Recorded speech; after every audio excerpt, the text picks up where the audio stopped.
5 ಜನ ಶ್ರೇಷ್ಠ ಚಿತ್ರಕಾರರಿಗೆ ಕಲಾಕಾರರಿಗೆ ಪ್ರಶಸ್ತಿ ಪ್ರದಾನ ಮಾಡುವಂಥ ಅತ್ಯಂತ ಸಂತೋಷದ ಅಭಿಮಾನದ ಕಾರ್ಯಕ್ರಮದಲ್ಲಿ ಪಾಲ್ಗೊಂಡು ಸಂತೋಷವನ್ನು ಹಂಚಿಕೊಂಡು ಆ ಕೆಲವು ಕಲಾಕೃತಿಗಳು ಏನು ನಮಗೆ ಕೊಟ್ಟರು ಅವುಗಳನ್ನು ನೋಡಿ ಸಮಾಧಾನದಿಂದ ನೆಮ್ಮದಿಯಿಂದ ಹೊರಗೆ ಬಂದಿದ್ದೇವೆ. ಏನು ನೀವೇನು ಕೇಳಿದ್ರೆ ಕೇಳಿ ಸರ್, ನೇರ ಪ್ರಶ್ನೆ ಬರ್ತೀವಿ.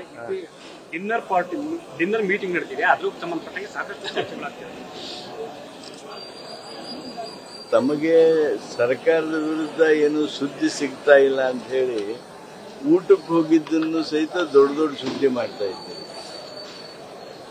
ಎಲ್ಲರೂ ಅಲ್ಲಿ ಹೋಗಿ ಬಂದವರು ಮಾತಾಡಿದ್ದೆವು, ಆದ್ರೆ ಅಂಥದ್ದು ವಿಶೇಷ ಏನೂ ಇಲ್ಲ. ಊಟಕ್ಕಂತ ಹೋಗಿದ್ವಿ, ಪಕ್ವಾನ್ನ ಊಟ ಮಾಡಿ ಬಂದಿದ್ದೇವೆ ಅಂತ ಹೇಳಿದ್ದಾರೆ. ಅದು ಅಲ್ಲಿಗೆ ಮುಗಿತದು. ಅದು ಏನು ಹೆಚ್ಚು ರಾಜಕೀಯ ಮಹತ್ವ ಕೊಡುವಂತ ಕಾರಣ ಇಲ್ಲ. ಸಿಎಂ ಸಚಿವರು ಒಂದ್ ಕಡೆ ಸೇರಿದಾಗ ಸಹಜವಾಗಿ ಕೂಡ ಒಂದಷ್ಟು ಚರ್ಚೆಗಳು ಬಂದೇ ಬರುತ್ತಲ್ಲ, ಒಂದಷ್ಟು ಪ್ರಶ್ನೆಗಳು ಹುಟ್ಟುಹಾಕತ್ತಲ್ಲ. ಅವುಗಳಿಗೆ ಉತ್ತರ ಕೊಟ್ಟಿರ್ತಾರೆ, ಅವುಗಳ ಬಗ್ಗೆ ಇರ್ತಾವು. ಹಂಗೇನಾದ್ರು ಪ್ರಶ್ನೆಗಳು ಬಂದ್ರೆ ಏನು ಅದೇನು ಅಂತ ಊಟಕ್ಕೆ ಹೋಗಿದ್ದು ಎಷ್ಟು ಮಹತ್ವ ಅಷ್ಟೇ ಮಹತ್ವ. ಸರ್, ಈಗ ಸಂಪುಟ ಪುನರಚನೆ ವಿಚಾರವಾಗಿ ಒಂದಷ್ಟು ಚರ್ಚೆಗಳು ನಡೀತಾ ಇದೆ. ಆ ಥರದ ಏನಾದ್ರು ಪಾಸಿಬಿಲಿಟಿ ಇದೆಯಾ ಸರ್? ಸಂಪುಟ ಪುನರ್ರಚನೆ ಆಗ್ತದ ಅಂತ ಸುದ್ದಿ ಇರ್ತಿದ್ದು, ಆದ್ರೆ ಇದ್ರಿಗೇನೆ ಅದು ಹೈಕಮಾಂಡ್ಗೆ ಬಿಟ್ಟಿದ್ದು ಅಂತ ಹೇಳಿದ್ರು. ಅಂದ್ರೆ ಎಲ್ಲ ಚರ್ಚೆ ನಡೆದಿರಬೇಕು ಅಂತ ಹೇಳಿನೇ ಸೂಕ್ಷ್ಮವಾಗಿ ಹೇಳಿದ್ದಾರೆ ಅಂತೇಳಿ ನೀವು ಅರ್ಥೈಸಿದ್ದೀರಿ, ನಾವು ಅದನ್ನೇ ಅರ್ಥೈಸ್ಕೊಂಡಿದ್ದೀವಿ. ಸಚಿವ ಸಂಪುಟ ಪುನರ್ಘಟನೆ ಆಗೋದಕ್ಕೆ ಇದು ಸೂಕ್ತ ಕಾಲ ಅಂತ ಹೇಳಿ ಅವರು ಹೇಳಿದ್ದಾರೆ ಅಂತ ಭಾವಿಸಿದ್ದೇವೆ. ಆಗ್ಬೋದು. ಅಧ್ಯಕ್ಷ ಸ್ಥಾನದ ಸರ್ ಅದೇನಾದ್ರು ಬದಲಾವಣೆ ಆಗುತ್ತಾ ಅಥವಾ ಹೇಗೆ ಅವರೇ ಮುಂದುವರಿತಾರ? ಡಿ.ಕೆ. ಶಿವಕುಮಾರ್ ಅವರು ಕೆಪಿಸಿಸಿ ಅಧ್ಯಕ್ಷರ ಬದಲಾವಣೆ ಕುರಿತು ನಮ್ಮ ಜೊತೆಗೇನು ಚರ್ಚೆ ಮಾಡಿಲ್ಲ.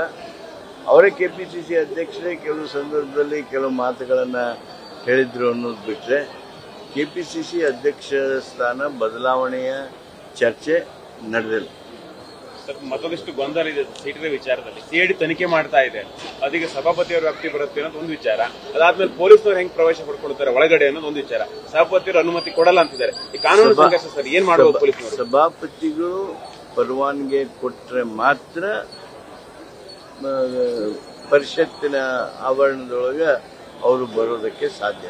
ಆದರೆ ಕಂಪ್ಲೇಂಟ್ ಯಾವ ಥರದ್ದಿದೆ ಅನ್ನೋದನ್ನ ನೋಡಿ ಮಾನ್ಯ ಸಭಾಪತಿಗಳು ಕಾನೂನಾತ್ಮಕವಾಗಿ ಅದನ್ನ ಪರಿಗಣಿಸಿ ಅವರೇ ನಿರ್ಣಯ ತೆಗೆದುಕೊಳ್ಳಿ.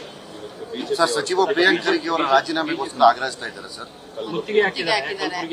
ಪ್ರಿಯಾಂಕ ಖರ್ಗೆ ಅವರ ಆ ಒಂದು ರಾಜಕೀಯ ಬೆಳವಣಿಗೆ, ಅವರ ಸ್ಪಷ್ಟವಾದ ಮಾತುಗಳು, ಅವುಗಳನ್ನು ಅವ್ರು ಯಾಕೋ ಏನೋ ಸಹಿಸೋದಕ್ಕೆ ಆಗ್ತಾ ಇಲ್ಲ.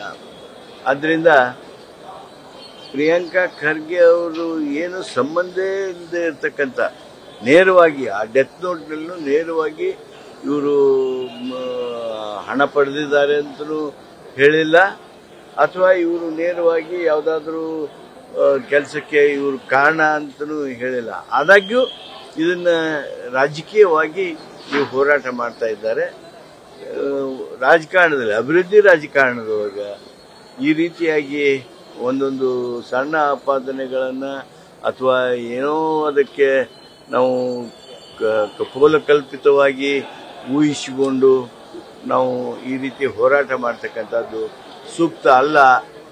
ಪ್ರಿಯಾಂಕಾ ಖರ್ಗೆ ಅವರು ಈಗಾಗಲೇ ಮುಖ್ಯಮಂತ್ರಿಗಳು ಸ್ಪಷ್ಟಪಡಿಸಿದ ಹಾಗೆ ಅವರ ಪಾತ್ರ ಏನೂ ಇಲ್ಲ, ಇದು ಸ್ಪಷ್ಟವಾಗಿದೆ.